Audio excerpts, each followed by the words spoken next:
Hipertensi adalah keadaan medis di mana tekanan darah arteri itu melebihi keadaan normal, di mana tekanan sistolik atau tekanan tertinggi saat jantung berkontraksi saat memompa darah ke seluruh tubuh itu sama dengan atau lebih dari 140 mm raksa. Sedangkan tekanan diastoliknya, yaitu tekanan terendah saat jantung rileks, itu sama dengan atau lebih dari 90 mm raksa. Mekanisme hipertensi atau naiknya tekanan darah itu sebenarnya adalah mekanisme dari tubuh untuk menjaga kestabilan darah karena tubuh ini mendeteksi adanya penurunan aliran darah dan oksigen ke organ vital. Nah, jadi tujuannya itu untuk memastikan bahwa darah, oksigen, dan nutrisi itu dapat dialirkan dengan baik sampai ke organ tubuh.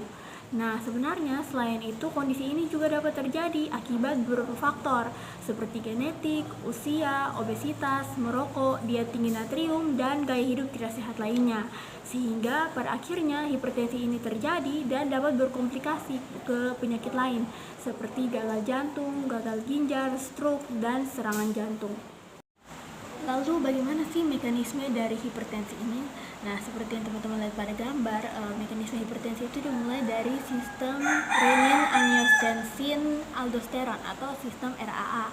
Nah, sistem RAA ini dia itu akan memproduksi enzim renin. Enzim renin ini berfungsi untuk mengubah protein dari hati yang namanya angiotensinogen menjadi angiotensin 1.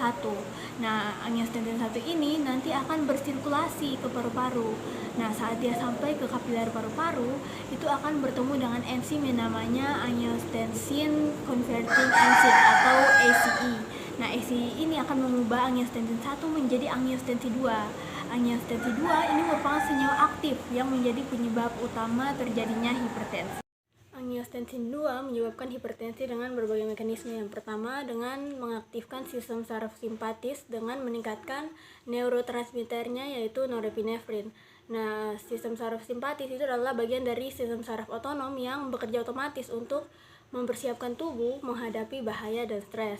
Dengan mengaktifkan sistem saraf simpatis, maka detak jantung dan pompaannya itu meningkat sehingga lebih banyak aliran darah ke organ. Yang kedua, angiotensin 2 merangsang aldosteron, sekresi aldosteron oleh kelenjar adrenal pada ginjal, sehingga aldosteron ini akan berikatan dengan reseptor yang namanya mineralokortikoid yang nantinya akan menyebabkan peningkatan ekspresi gen untuk saluran epitelial, sodium channel, dan pompa natrium kalium ATPase, sehingga terjadi peningkatan reabsorpsi garam dan air sehingga volume darah itu meningkat dan tekanan darah naik. Selanjutnya, angiotensin 2 juga dapat menyebabkan vasokonstriksi atau penyempitan pembuluh darah secara langsung dengan berikatan dengan reseptor tipe 1 angiotensin. Nah, reseptor ini berada pada otot bolos yang terletak pada dinding pembuluh darah arteri.